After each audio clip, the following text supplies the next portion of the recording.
Damos muchas gracias a nuestro buen Dios este día domingo que nos concede Dios podernos reunir una vez más, un domingo más, para poder meditar en el mensaje de la palabra de Dios.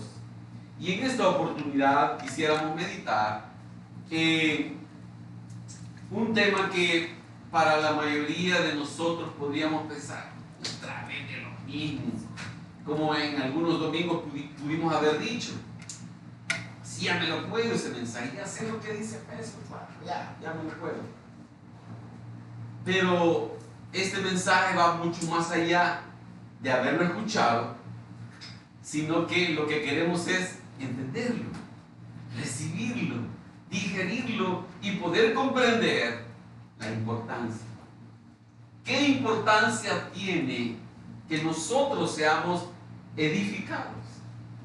¿Qué importancia tienen? Mire, la edificación tiene una simbología, una tipificación de lo natural. ¿Qué importancia tiene estas cuatro paredes con un techo en comparación de una casa que no tiene esta estructura, que puede ser una estructura más sencilla, más vulnerable al tiempo, que el viento, que la lluvia y el tiempo en sí lo afecta, lo daña?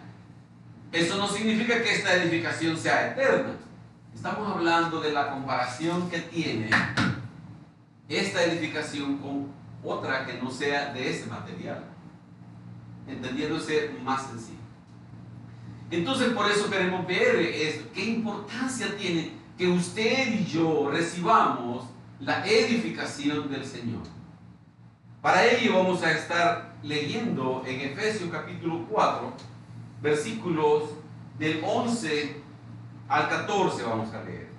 Efesios 4, 11 dice así: y él mismo constituyó a unos apóstoles, a otros profetas, a otros evangelistas, a otros pastores y maestros, a fin de perfeccionar a los santos para la obra del ministerio, para la edificación del cuerpo de Cristo, hasta que todos lleguemos a la unidad de la fe y del conocimiento del Hijo de Dios, a un varón perfecto, a la medida de la estatura de la plenitud de Cristo,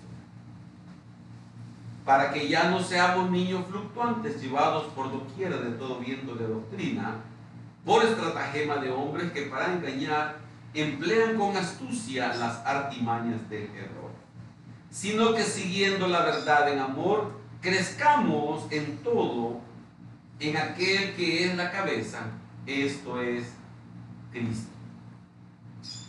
Podríamos hacernos una pregunta: ¿por qué muchos no vivimos lo que entendemos? ¿O por qué muchos no vivimos lo que sabemos? Hay una gran brecha ahí en cuanto a lo que yo sé y a lo que vivo realmente. Entonces, esto nos lleva a hacernos la pregunta: ¿y entonces qué sentido tiene? Mire, esto es como cuando hay un equipo de cualquier deporte que se juega en equipo, ¿verdad? Hay varios. Y entonces está entrenando y el día del partido le dicen a alguien que está en la banca: ya, vas a entrar por cambio de... Y le dicen algo. Y el que lo están enviando a jugar dice: no, es que me da miedo, me da pena, no quiero. Y entonces no tiene sentido. Está entrenando, puede hacer la práctica del deporte, pero a la hora de las horas, no. Entonces, lo que sabe, lo que ha practicado, de nada le sirve si no lo pone en práctica en el momento oportuno, en el momento para el cual se ha estado preparando. Podríamos hacernos una pregunta: miren, ¿qué hace que una iglesia sea fuerte? ¿Qué hace que una iglesia sea estable? ¿Qué es lo que hace a una iglesia así? No son las cantidades, no es el tiempo que tienen la mayoría de miembros de ser cristianos. Eso es lo de menos. No es la cantidad, no es lo grande, no es el parqueo, no es el aire acondicionado, no es cuánto dinero tiene, no es dónde está ubicado su local. Eso no hace a una iglesia grande, fuerte. Es la solidez de sus miembros en las escrituras. Es lo que la persona sabe, cree y vive. Es lo que la persona tiene una convicción fuerte que nada ni nadie lo va a mover de ahí. Eso hace a una iglesia fuerte. Ahora la pregunta sería, ¿y yo soy parte de esa iglesia fuerte? ¿Soy yo parte de esa iglesia estable? ¿De esa iglesia que pasa los problemas? Y lo otro es en cuanto esa iglesia ha sido transformada, que ha llegado a un punto en el cual el cambio ha sido tal que dice para atrás ni para agarrar impulso, sino que siempre a lo que el Señor quiera hacer en mi vida. Y si he de renunciar y si he de tener que dejar esto, amén, Señor. Lo que así sea, lo que tú tengas planeado. Y miren, esto es algo bien delicado. Algo bien delicado cuando hablamos con jóvenes que dicen, mire, nosotros estamos pensando en que, no sé, usted sabe, hermano, nosotros, allá un joven y una señorita. Ah, bueno, ok. ¿Y está dispuesto a hacer la voluntad de Dios? ¿Estás dispuesta a hacer la voluntad de Dios? Sí, lo que Dios diga. Y si Dios te dice que no es Él, y si Dios te dice que no es ella, sí, hermano. ¿Cómo no?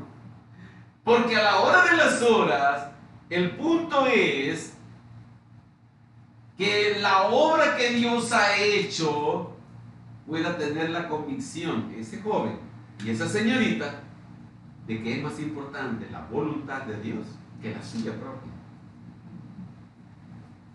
No es que el joven diga, es que yo con ella voy a ser feliz.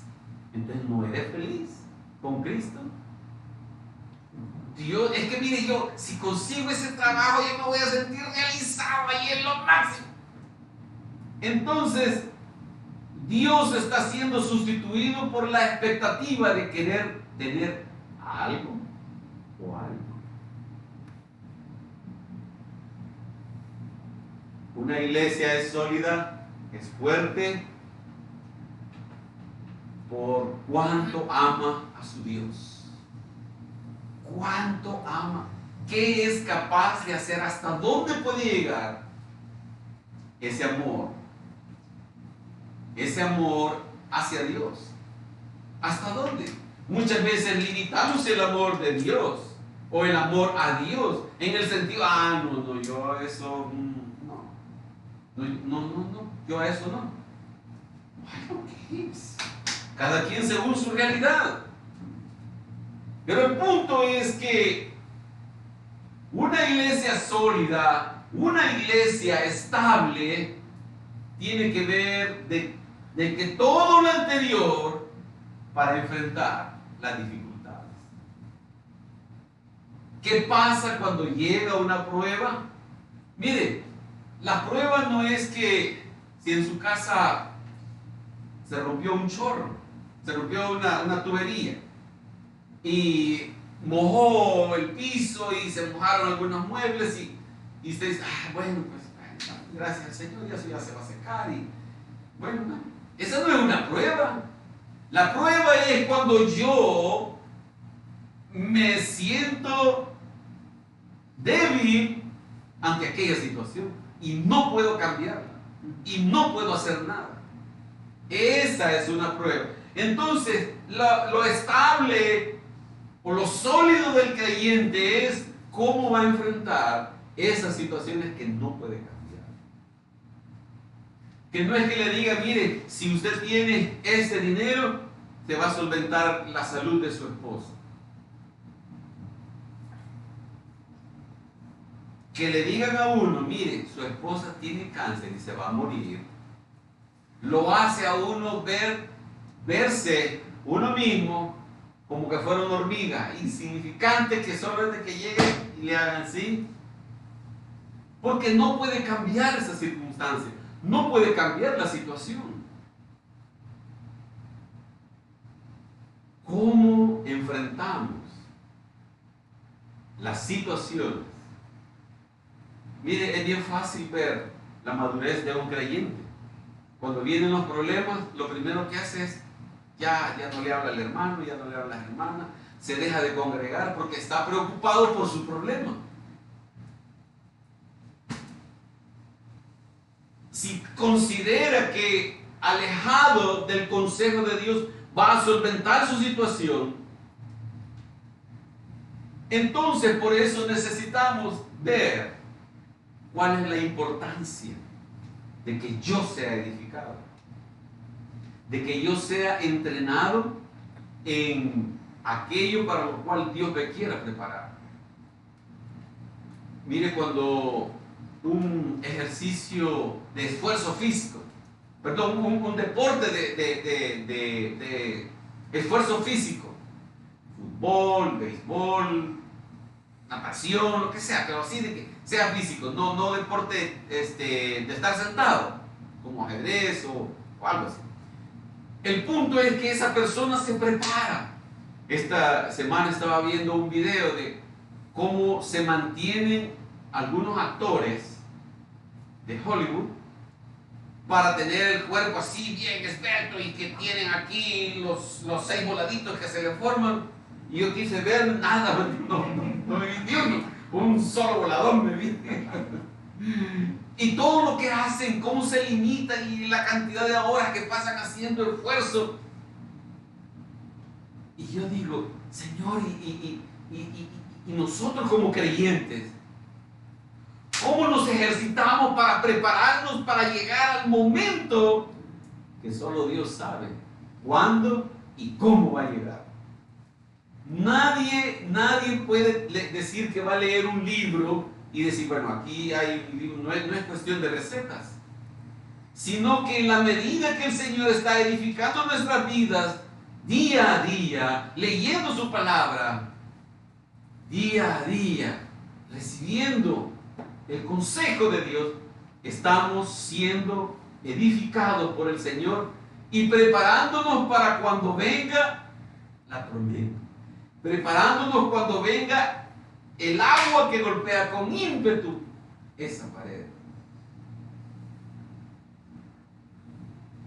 Necesitamos que haya una edificación, como dice el versículo 12, a fin de perfeccionar a los santos para la obra del ministerio, para la edificación del cuerpo de Cristo. Miren, hermano, aquí habla de unos dones que el Señor ha dado. Siervos que vienen y ponen en práctica esos dones para la edificación de la iglesia. Los dones que habla ahí el Señor no son para que se enriquezcan los dones. No es para que el profeta, no es para que el evangelista llegue a un punto de tener tanto dinero que tenga una vida de rico. Pero eso no es el propósito de los dones del Señor. El propósito de los dones es el pueblo del Señor, para que sea edificado. El propósito del Señor no es que se lleguen a hacer milagros, no es que se resuciten muertos, ese no es el propósito. El propósito es que el pueblo sea edificado. Que sea edificado porque Él tiene propósitos en esta edificación. Dice 1 Corintios 3, versículos 6 y 7. Dice así: yo planté, Apolos regó, pero el crecimiento lo ha dado Dios. Así que ni el que planta es algo, ni el que riega, sino Dios que da el crecimiento. No es los dones lo importante, no son las personas que sirven haciendo las cosas, sino lo importante es el crecimiento que Dios quiere dar al pueblo cuando está sembrando la semilla, cuando está sembrando la palabra. Cuando el Señor está sembrando, ahí el Señor está haciendo que la edificación se levante. El crecimiento es dado por Dios. El crecimiento no es en sí de la semilla, no es en sí de la fundación. El crecimiento lo da el Señor. Y es una responsabilidad personal. Y aquí es donde yo digo, Señor, aquí descanso yo. Porque la edificación suya es su responsabilidad. Veamos cómo dice 1 Corintios 3, versículo 10.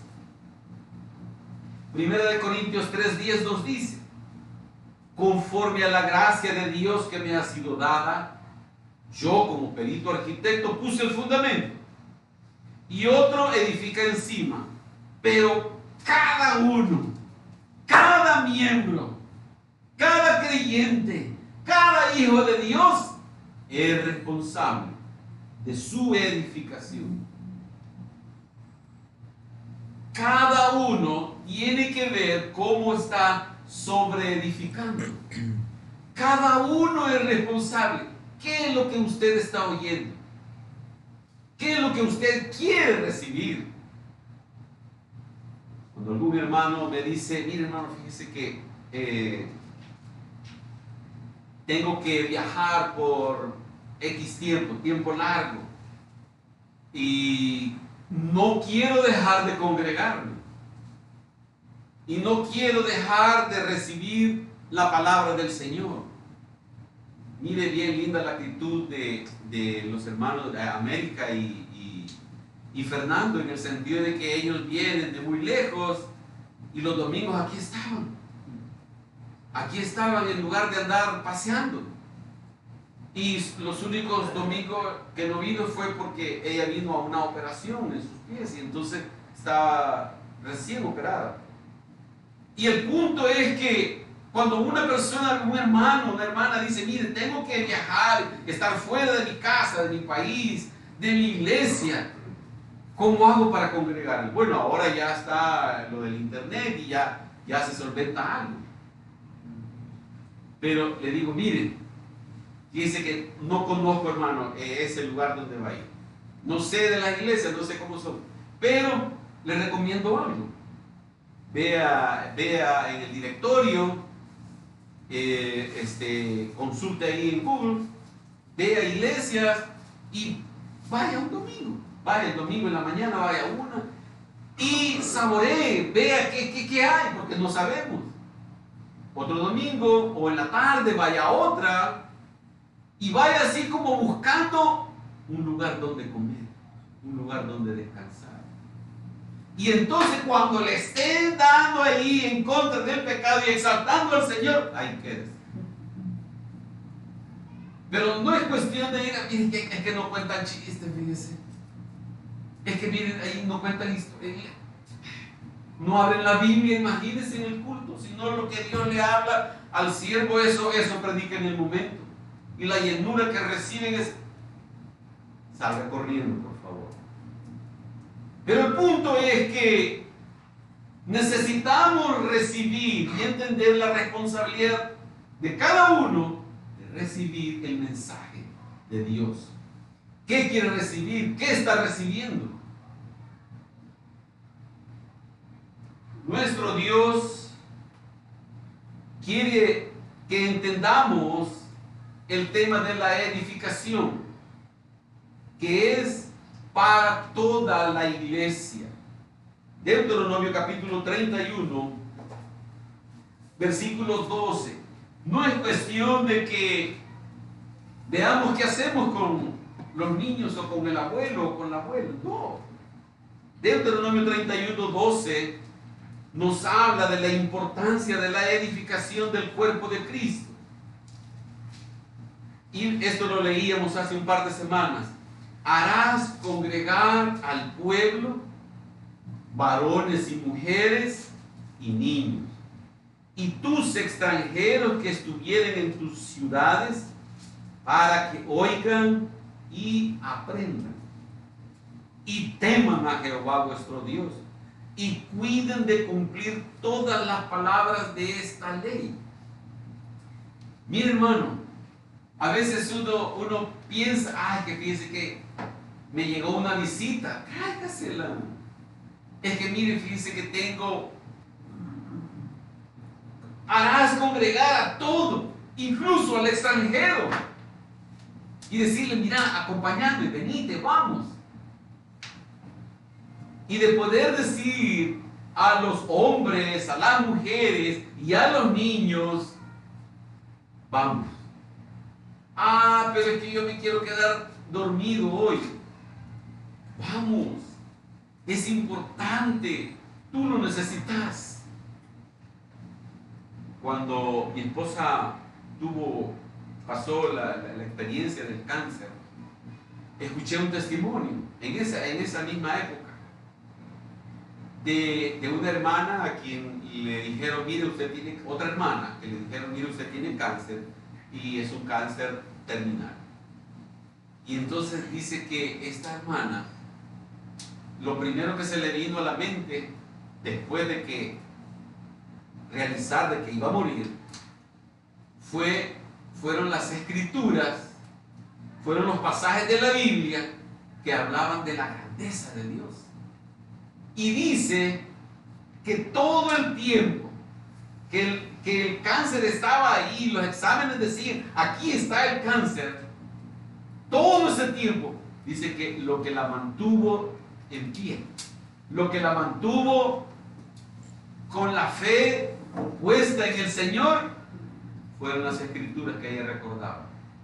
No eran las predicaciones, fíjese, sino las escrituras que había leído, las escrituras de las cuales le habían expuesto, le habían predicado.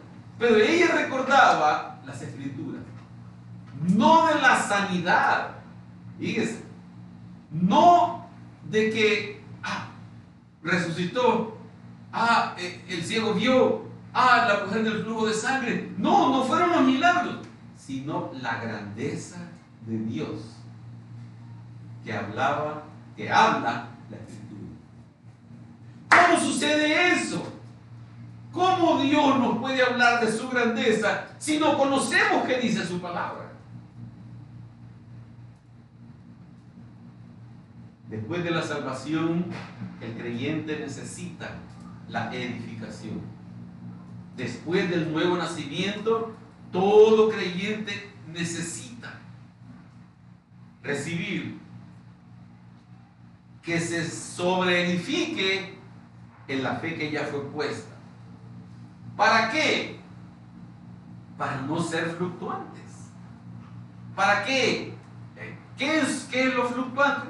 Y es lógico, alguien que no es estable en su vida, en lo que hace.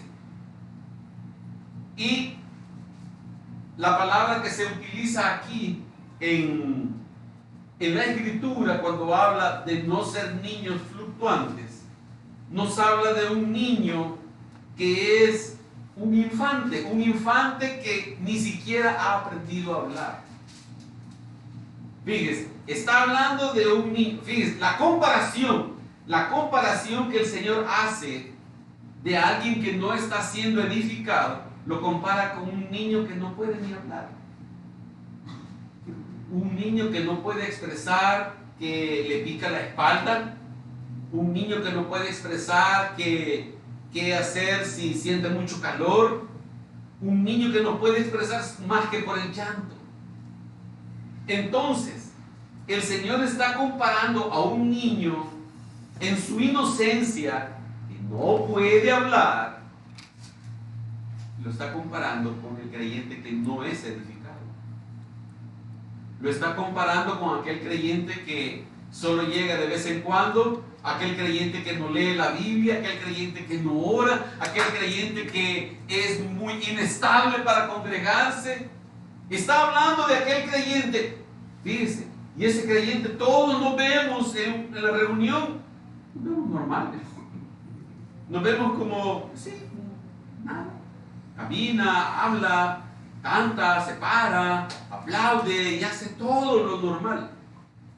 Pero el Señor lo que dice es, si no está siendo edificado, es como ese niño, que no puede ni hablar.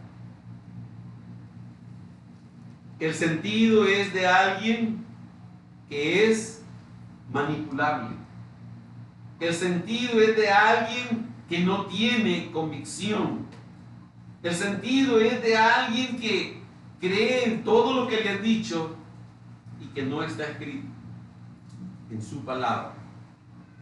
El niño, el que es fluctuante, es un niño que la Escritura también le llama carnal. Y como carnal, dice 1 Corintios 3, versículo 1,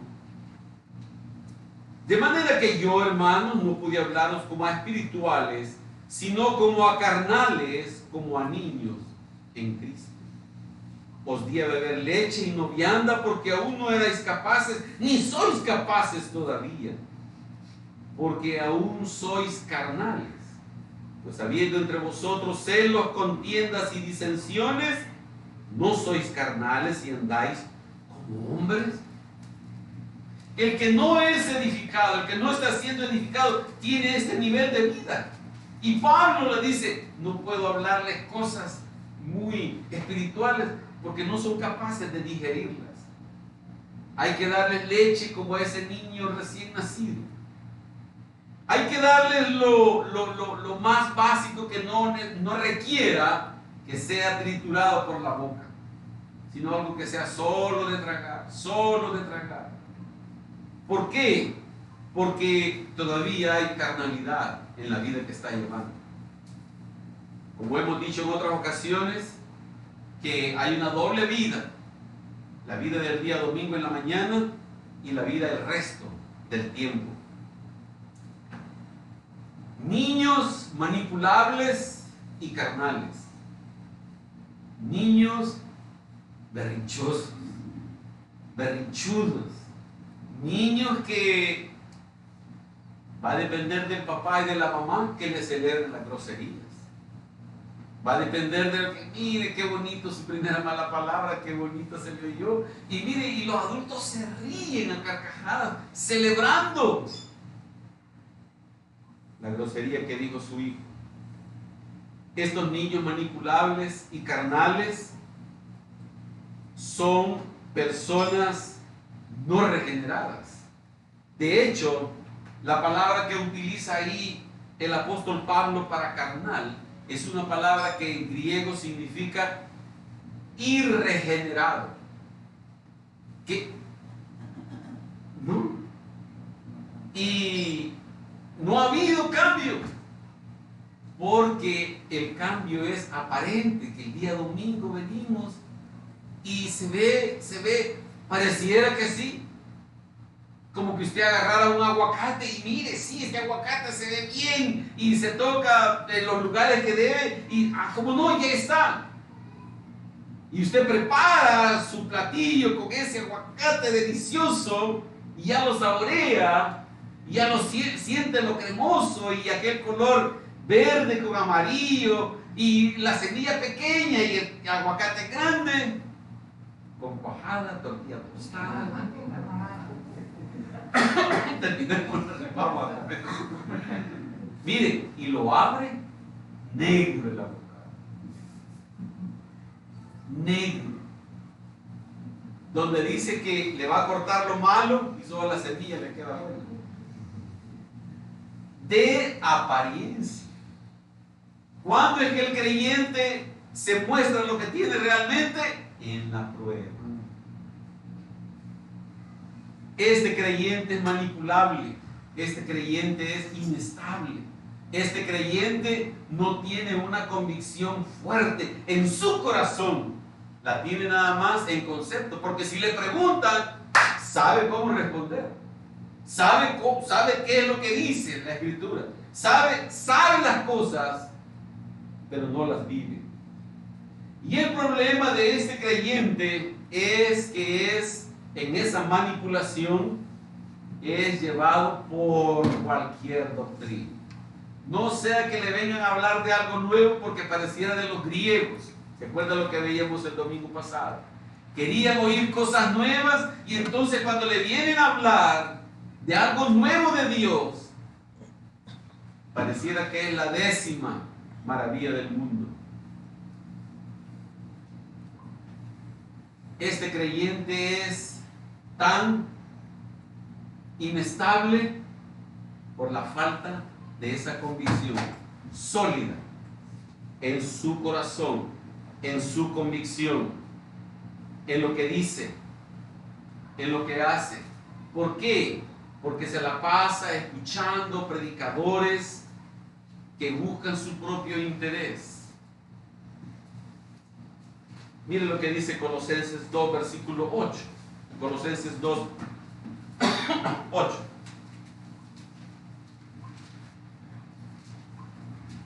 Mirad, Pablo nos hace responsables a cada uno de nosotros. A usted le hace responsable porque le dice: mirad que nadie os engañe por medio de filosofías y huecas sutilezas, según las tradiciones de los hombres, conforme a los rudimentos del mundo y no según Cristo. Pero lo está diciendo a usted. A mí me está diciendo: René, que no te engañen. A usted le está diciendo: tú mira que no te engañen. Tú mira que no te engañen con lo que estás escuchando.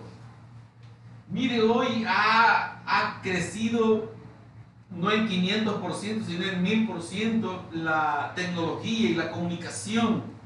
Y ahora escucha mensajes de usted sin que los ande buscando. Le salen ahí en el Facebook. Le salen ahí un mensaje X y si el título está bonito, voy a escuchar. Óigalo, sí, está bien, óigalo. Pero media vez vea, escuche, discierna y entiende. No. Yo hay muchas ocasiones en las que cuando voy hacia el trabajo o vengo del trabajo y pongo alguna emisora cristiana, le voy diciendo al Señor: Señor, háblame. Y de repente salen con algo que, ay, no, prefiero apagarlo. No, porque le hace mella en el corazón a uno. No, eso no dice la Escritura. Estaba viendo un video de una iglesia que pasan a dar la ofrenda y para dar la ofrenda van danzando los hermanos. No sé si ya lo vio usted, pero hay unos hermanitos ahí bien especial. Y entonces uno dice: ay, no, Señor. Y esto es causa del rechazo del mundo, de la burla del mundo, del pueblo del Señor. Y le dicen a uno muchas veces: ay, mire lo que dice este pastor, que hay que dar esto, y siempre está enfocado al dinero. Pablo nos hace responsables a cada uno de nosotros. Tú mira, pon atención. Está diciendo que nadie te engañe, no te dejes engañar. Si has sido edificado, entonces vas a entender. Con un evangelio que me acerca a Cristo, ¿o a qué? ¿O a dónde me quiere llevar esta invitación? ¿A dónde me quiere llevar? Mirad que nadie os engañe. Mirad que nadie os engañe por cualquier medio. Por cualquier medio, menos según Cristo. Por cualquier medio, menos por el Señor. En el sentido de que hay una sutileza de por medio, hay una sutileza que no se percibe a simple vista. Hay una sutileza tal que si yo no estoy siendo edificado, voy a ser engañado. Me acerca a cualquier cosa menos a Cristo. Me acerca a cualquier cosa, me acerca a las actividades de la iglesia. Tenemos aquí y tenemos este servicio y los niños hacen aquí y nosotros vamos allá y nosotros tenemos esto. Y entonces la persona se ve motivada y cautivada por aquello que se hace, pero no si me acerca a Cristo. Hay una sutileza que no es percibida si yo no estoy siendo edificado en Cristo Jesús. Hay una sutileza. Fíjese, hermanos, si no hubiera sutileza, lo percibiríamos. Si no hay algo así bien declarado que diga, Satanás está hablando esto, usted, no, si es Satanás, no. Pero la sutileza tiene que ver con la astucia para engañar. Tiene que ver con la habilidad para hacerle creer en su mente que no hay ningún problema y que todo está bien y que vamos por buen camino. La importancia de ser edificados es para no ser fluctuantes, para no ser como esos niños que no saben ni hablar, para no ser como esos niños que no tienen discernimiento. La meta en todo esto, según lo que las Escrituras nos mencionan, tiene que ver con una estatura, tiene que ver con un nivel de fe, tiene que ver con el plan de Dios por medio de nuestro Señor Jesucristo. Está en el proceso de ir en ese crecimiento. Miren, una preocupación que tiene uno de padre con sus hijos es que cuando lo lleva donde un pediatra, quiere escuchar la mamá y el papá, asumimos que los dos vamos, ellos quieren escuchar que el médico diga todo va bien. El crecimiento, el peso, las reacciones a la luz, al sonido, todo va bien. Y entonces los papás se sienten, vamos bien. Y lo lleva dentro de un mes, 2 meses, 3 meses, según el protocolo. Y quiere volver a escuchar que todo va bien. Pero cuando le dice, el Señor ha diseñado un plan para que el creyente sea edificado. Que el creyente sea edificado. Y cada uno mire cómo sobreedifica. Cada uno es responsable. Y entonces ahí viene la pregunta. ¿En qué etapa estamos? Ahí viene la pregunta. Si somos de aquellos niños que ni siquiera pueden hablar, pero el niño cree que se desenvuelve bien. Fíjese, yo me imagino que un niño, cuando escucha hablar a los adultos, si ha nacido aquí, oye hablar en español. Si ha nacido en Estados Unidos, oye hablar inglés. Si ha nacido en Alemania, el mismo niño viene limpio, no viene amañado. Y entonces lo que oiga ese niño, él va a aprender esos sonidos. Y eso va a aprender. El mismo niño donde nazca, ese mismo niño va a aprender lo que esté escuchando. Ese niño no tiene opción de decir, no, aquí en esta casa no me gusta, a los 6 meses.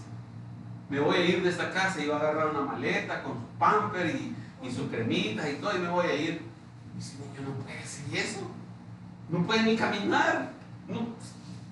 Pero cuando habla la aplicación ya en lo espiritual, lo que nos está diciendo es, tú eres responsable de esa edificación.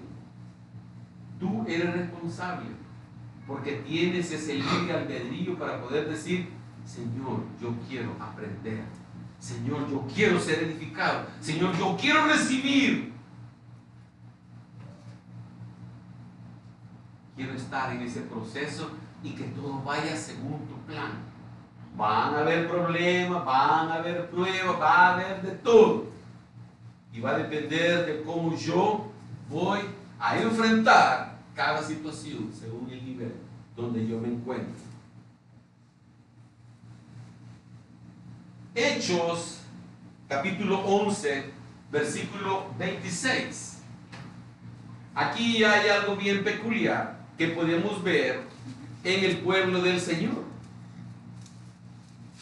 en los hijos de Dios. Hechos 11, 26 dice: y se congregaron allí todo un año con la iglesia y enseñaron a mucha gente. Y a los discípulos se les llamó cristianos por primera vez en Antioquía. La gente de Antioquía fue que cuando vio a los discípulos dijeron: esta gente es diferente, no es igual a todo el pueblo aquí, todo lo que hacemos, nuestras costumbres, nuestra forma de hablar, la práctica, cómo tratan a sus hijos, cómo tratan a sus padres, cómo se tratan entre ellos. No son iguales. Y entonces, ¿a quién sale? ¿A quién se les compara a esta gente? ¿Y cuál fue la conclusión de ellos mismos? A ellos se les va a llamar, a estos son como que fueran de Cristo, de Jesús, porque caminan como Él, porque hablan como Él, y su vida es como la de Él. Y entonces ahí crearon ese apodo. Era un menosprecio esto que estaban haciendo. Esto no era no era algo para que ellos se sintieran halagados, no, los estaban menospreciando. Cristianos. ¿Por qué? Porque se parecían a Cristo, el que habían crucificado. Nosotros ahora nos sentiríamos honrados que nos digan: mire, disculpe, yo lo veo diferente a usted. ¿Qué hay? ¿Por qué usted no habla como los demás? ¿Por qué usted no hace lo que hacen los demás? ¿Por qué no toma, no brinda de la misma manera que los demás? Hoy sí es un halago que le digan: usted parece cristiano, se ve diferente, actúa diferente. Los hijos, nuestros hijos, necesitan ver y oír el ejemplo de sus padres, de sus abuelos.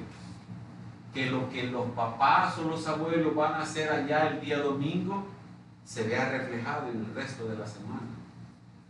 Que lo que ellos oyen y lo que ellos ven sea lo mismo que practican allá el día domingo. En el nivel donde sea, el día domingo reflejado en lo que es el trabajo. Aquí el trabajo. Y no estamos hablando de irse al extremo de ser legalista, ¿verdad? Sino la sabiduría de Dios de ver que uno no participa.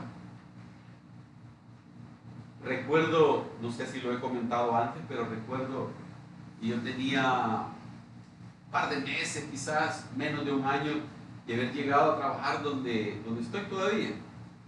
Y recibí un correo electrónico de una cosa sucia. Y entonces yo le hablé a la persona y le dije: mira, disculpame, pero no me vuelvas a enviar ese tipo de correo. ¿De qué? Me digo. No, si yo, ¿cómo no? Le digo: mira, revisar tu bandeja de enviados, le digo. Me enviaste un correo que, por favor, no lo vuelvas a hacer. Y no se lo dije para ser enemigo de la persona, no, simplemente no. Y se puso a pedirme disculpas porque en la oficina hay otro René Ramírez. El correo de él es R. Ramírez y el mío es R.O. Ramírez. Y entonces no se dio cuenta, no se fijó y se lo envió al René Ramírez que no debía. Y yo le dije, Señor, yo quiero ser luz en medio de las tinieblas. No quiero que, sí, gracias. Y simplemente así, no hacer nada mal. No le dije, no. Y no le dije, yo soy cristiano, no me digas, no me hagas, sino que, no, por favor, no.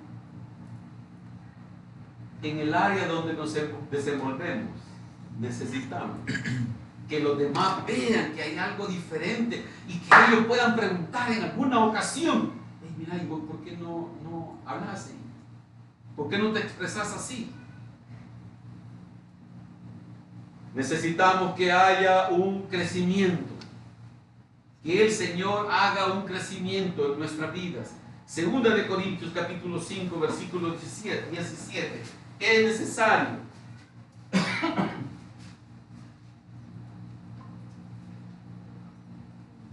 necesario que haya crecimiento. Segunda de Corintios 5, 17 dice, de modo que si alguno está en Cristo, nueva criatura es, las cosas viejas pasaron, he aquí, todas son hechas nuevas. Este pasaje, este versículo lo hemos leído muchas veces, pero es necesario que haya una realidad en nosotros. Y quiero llamar su atención a esto, fíjese. ¿A quién le está enviando estas palabras el apóstol Pablo? A los hermanos de Corinto, a la iglesia de Corinto. Entonces, si él estaba enviando a la iglesia de Corinto, quiere decir que se lo está enviando a los hermanos de Corinto, de la iglesia cristiana de Corinto. Él no dice, Pablo no dice, por cuanto todos ustedes están en Cristo, son nueva criatura. No dice así. Pablo, a mí me llama la atención, ¿por qué Pablo no los incluye a todos los hermanos? Está diciendo que todos los que llegan a la iglesia, de todos los que llegan a la iglesia, si alguno está en Cristo. Por supuesto, los de Corinto todos se sentían parte de la iglesia y que estaban en ese crecimiento de Cristo y que estaban aprendiendo y que todo lo veían normal. Pero aquí Pablo está haciendo una separación. Aquí Pablo está diciendo de todos, si alguno. ¿Y cómo saberlo? ¿Cómo saberlo? Pablo, ¿cómo iba a saber si lo estaba escribiendo de lejos? Entre los mismos hermanos, ¿cómo iban a saber? Por lo que dice a continuación, las cosas viejas y hay cosas nuevas. Entonces, sabemos que en el tiempo en el que están escritos esos verbos, pasaron, las cosas viejas pasaron, y la que todas están siendo hechas, todas son nuevas, está hablando en un presente continuo, en el gerundio. Y entonces lo que está diciendo es, las cosas viejas están pasando, están quedando atrás, están quedando allá, están pasando. La idea es que si alguno está en Cristo, hay cosas nuevas que el Señor está haciendo. Si alguno está en Cristo, está haciendo un traslape, en el sentido de dejar unas y entrar en unas nuevas. La invitación del Señor es, cada uno mire cómo sobreedifica. La invitación de Pablo es, tú eres responsable. ¿Y cómo yo no sé? ¿Cómo lo voy a saber? ¿Cuál es mi vida todo el tiempo? ¿Qué es lo que yo practico durante la semana? Lamentablemente, algunos pensamos que podemos vivir en un evangelio adulterado, en un evangelio que no es puro. Veamos qué dice la Escritura, 2 Corintios 3:18.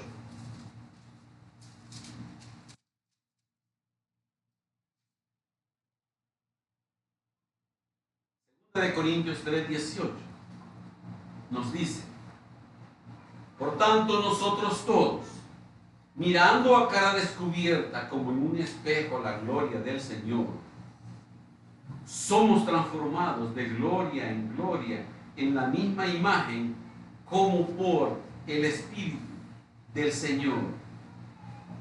Si estamos en Cristo, nosotros dice que estamos viendo a cara descubierta, sin nada que nos proteja, la gloria del Señor. A través de un espejo nos damos cuenta quiénes somos. Los espejos de aquel tiempo no son como los que vemos hoy en día. Los espejos de aquel tiempo estaban basados en piedras que pulían, a dejarlas lisas, a dejarlas con el brillo máximo, y era capaz de ver una silueta, ver algo borroso. Pero lo que el apóstol Pablo nos está llamando a poder reconocer y a poder ver es que cuando yo veo al Señor, me doy cuenta quién soy. Me doy cuenta de que soy capaz. Me doy cuenta de lo pecador que soy. Me doy cuenta de qué tan mal estoy. Y ahí es donde yo necesito venir y decirle: Señor, ayúdame, Señor. Ayúdame, porque en esta edificación que tú estás haciendo en mí, cada vez me veo peor. Me veo como el peor de los pecadores. Me veo como un hipócrita. Me veo tan mal, Señor.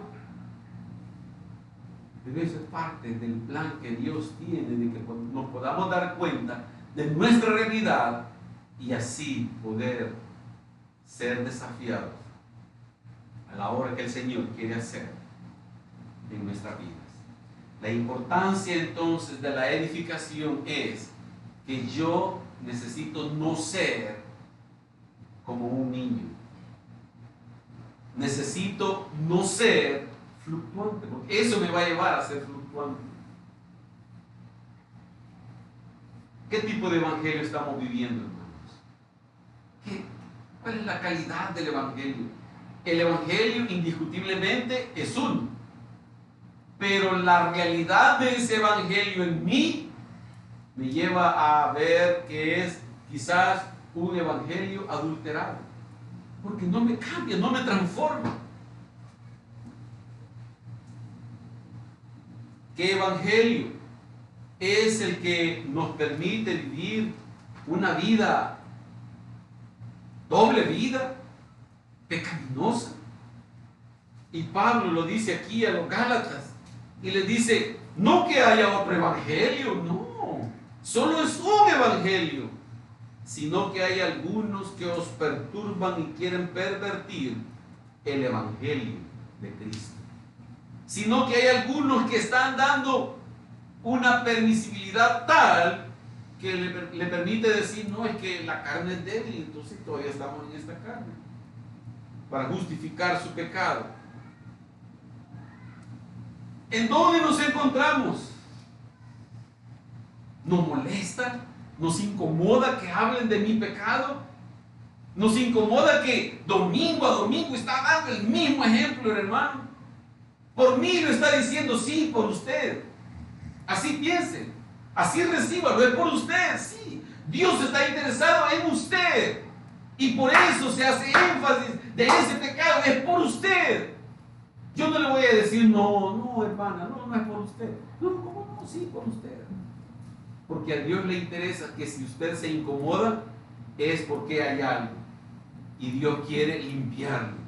Y Dios quiere que eso sea de las cosas viejas que están pasando. Y por eso le está confrontando y le está diciendo: ya basta.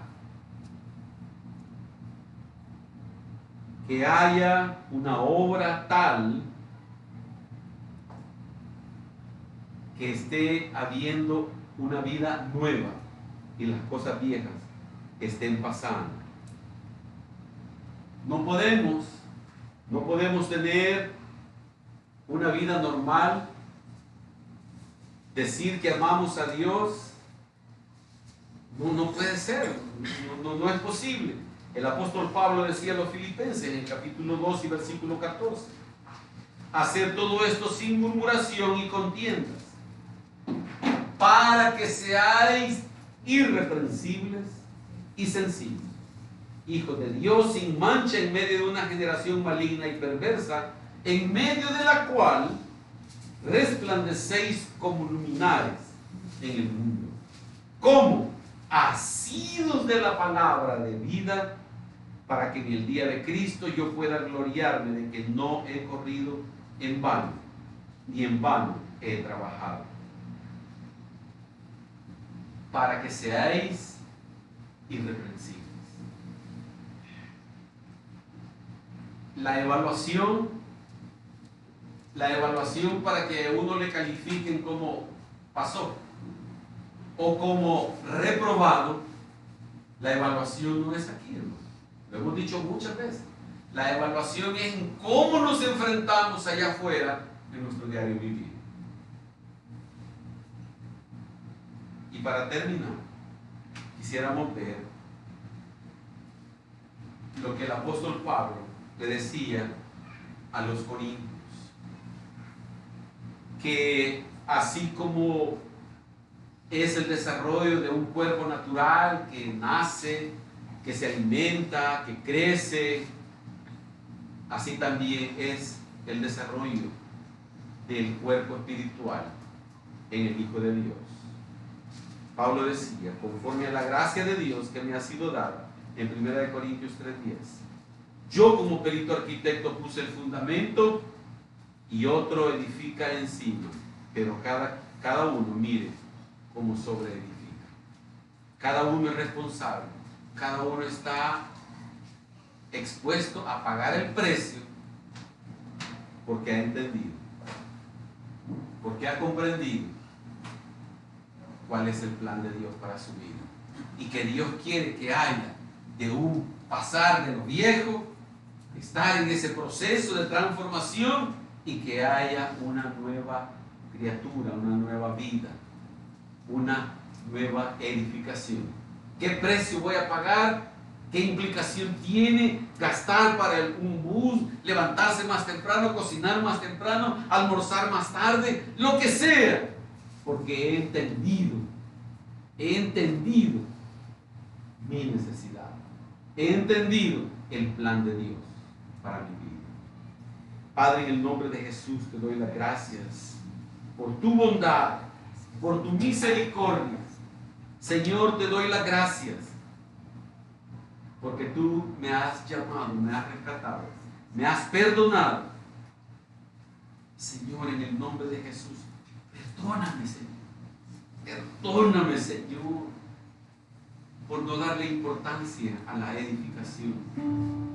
Señor, en el nombre de Jesús, perdóname, porque las pruebas sacan lo que yo soy realmente. Señor, perdóname, porque el crecimiento está falto en mi vida. Perdóname, Señor. Perdóname, Señor. Perdónanos, Señor. Pablo decía, si alguno está en Cristo. Si alguno está en Cristo, las cosas viejas están pasando y hay cosas nuevas que están siendo hechas. Señor, aquí está mi vida. Edifícame, Señor. Edifícame, Señor. Señor, dame ese crecimiento para saber enfrentar las pruebas, las tentaciones,